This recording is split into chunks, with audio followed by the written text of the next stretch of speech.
There are certain fundamental marketing terms and concepts you should feel familiar with, especially so you might be confident in marketing meetings and job interviews. So let's review some of them now, starting with the marketing mix. Also called the 4 Ps of marketing, is popularized by Jerome McCarthy in 1960. And the first P is product, which stands for the goods and services you offer, whether it's bottled water or car insurance or even education. And this P includes a product's design and development, as well as its branding and packaging.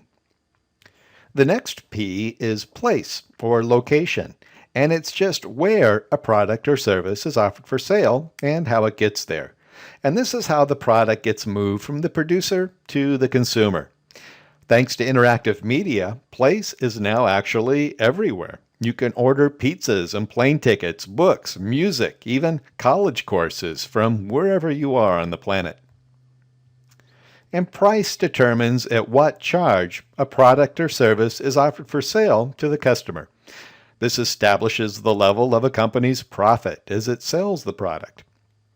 Price has also been impacted by interactive media. You can now simultaneously compare the price of a given product or service between any number of vendors, such as when you purchase an airline ticket.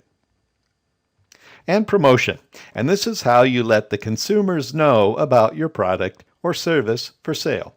And this is done through advertising, personal selling, sales promotion, direct marketing, and other forms of publicity.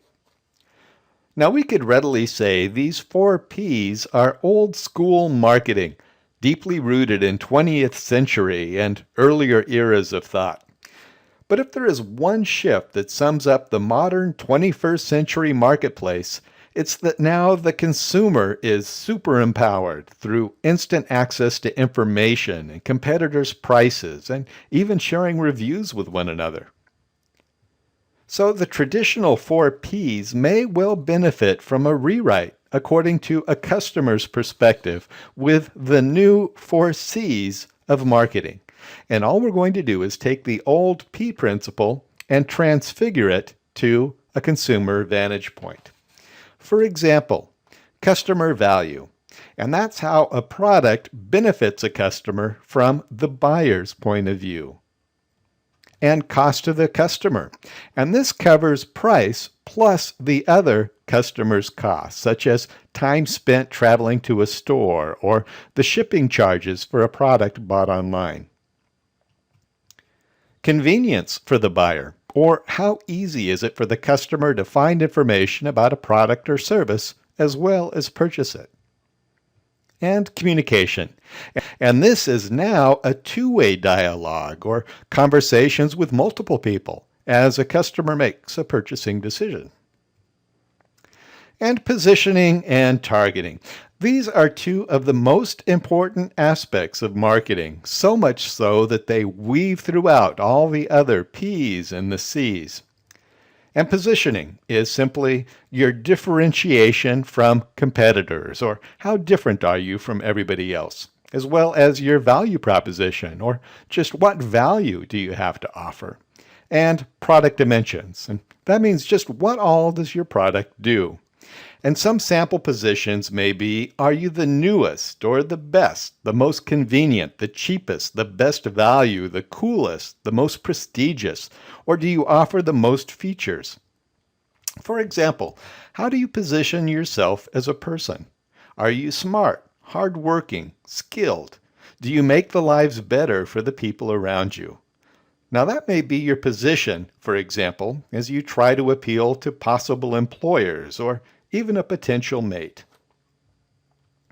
And targeting simply answers the question, who are you positioning your product for? And this can also be measured in terms of demographic segmentation, which we'll consider in a moment. Now, value proposition and product dimensions answer the question of just what do you do and what are the various dimensions of your product. For example, for many years, the big toothpaste battle was between Colgate and Crest. Colgate promised white teeth. Crest featured the American Dental Association seal of approval as a top cavity fighter. Well, then along came Close Up, which offered a gel that claimed, not only will we make your teeth cleaner, but we'll make your mouth taste fresher too. And their slogan was Get a Little Closer with Close Up. It was a great proposition, and they won a big chunk of the toothpaste market. Well, soon Colgate and Crest jumped in with their own gels. Then along came the pump dispenser and Arm & Hammer's baking soda toothpaste.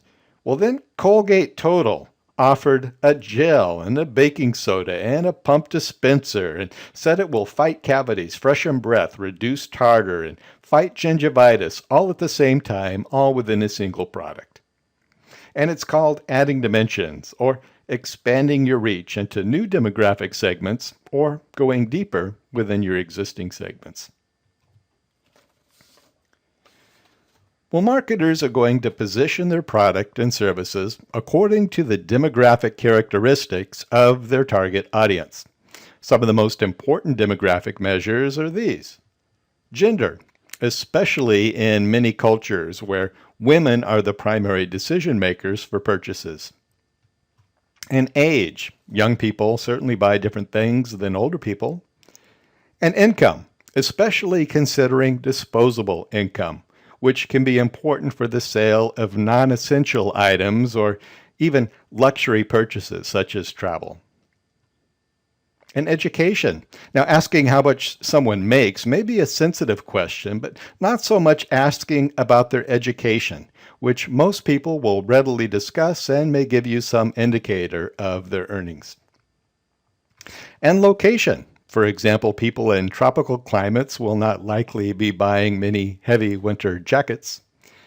And marital status. Married people have different spending patterns than single people, especially once they have babies. And culture. And this is a complex measure and could well be the topic of an entire course in itself. Now, each product dimension and each target segment requires a different marketing strategy. For example, in the 1990s, Coca-Cola came up with 35 different attributes or dimensions for its soft drink flagship product as part of an Always Coca-Cola campaign aimed at different market segments. And some of these product dimensions were, it's refreshing, it's sociable, trendy, reliable, cool, smart, it understands me, it has a bite and a distinctive taste, it's modern, it's funny, emotional, simple, large, friendly, consistent, and everywhere, always within reach, and so on, appealing to different target segments. And they developed ads for each of those dimensions, 35 in all, and ran them simultaneously. And it worked, increasing sales of Coca-Cola soft drink by 50% in just 5 years. Now, Philip Kotler, who's the dean of marketing textbooks, says that if you nail positioning and targeting, all the rest of your marketing campaign will fall into place. And I'd suggest if you just nail targeting, then even position will fall into place on its own. Let's say I segment my market to a target of 1, which is you. And if I know your happiest memory, if I know what scares you in the middle of the night, if I know what makes you feel safe and cherished, and if I can make you feel that no one in the world matters to me more than you do, well, then I might well win your loyalty, simply based on the position that I know what you need and I can meet it. And the moral of the story is know your audience, know your target, know your people, first and last. We all know what a brand is. Here's the textbook definition. A brand is any name, term, sign, symbol, or design intended to differentiate the goods or services from one seller with those of another. Some of the top global brands are Coca-Cola, Sony, Mercedes-Benz, Disney, Nestle, Toyota, McDonald's, Microsoft, Pepsi-Cola. Sergio Zyman is the former chief marketing officer for the Coca-Cola Company, and he says the whole reason for creating a brand is to get consumers to identify a number of desirable qualities and traits with your specific product. And what he's saying is a brander's goal is to create a relationship with your customer so their life feels more complete because you're in it. And I love this quote from a Chicago mutual fund manager. He says, Harley Davidson is maybe the best brand name in the United States. Now, Coca Cola is a pretty good brand name, but people don't tattoo it on their bodies. And how many brands get permanently etched on people's skin? Well, here's a good example of how brand value can be measured. It's the premium people are willing to pay to be associated with a specific brand's products.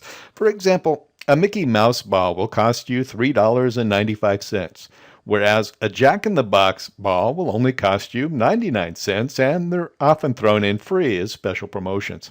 Well, we pay more for the Mickey Mouse ball, not because it costs more to make or has a higher intrinsic value, but because we are willing to pay extra to be associated with a brand we love more than another. And just one final term to consider. Now, I have a background in television news, and we always talked about audience share back when there were just three big contenders among the national networks, ABC, CBS, and NBC. And how the pie was divided between those three was considered our market share. And the concept applies to other competitors within a given product or service category and simply answers the question, how big is your piece of the pie? So here's a quick summary of some key marketing concepts. There's the marketing mix, including the facets of price, product, place, and promotion. And the 4 C's of consumer-side marketing, which are cost, customer value, convenience, and communication. Important to consider as you find your way in the 21st century marketplace. And positioning and targeting, answering the fundamental questions of what you have to offer and just who you're offering it to. And value proposition, or the benefits of what you have to offer. And product dimensions, or the different aspects of your product or service.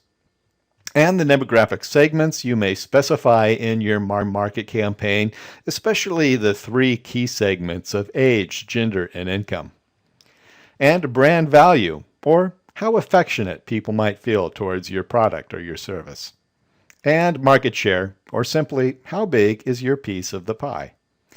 And there you go. It's hardly a comprehensive list or analysis of the terms and concepts, but it's a good launching point as you move ahead in your studies of marketing.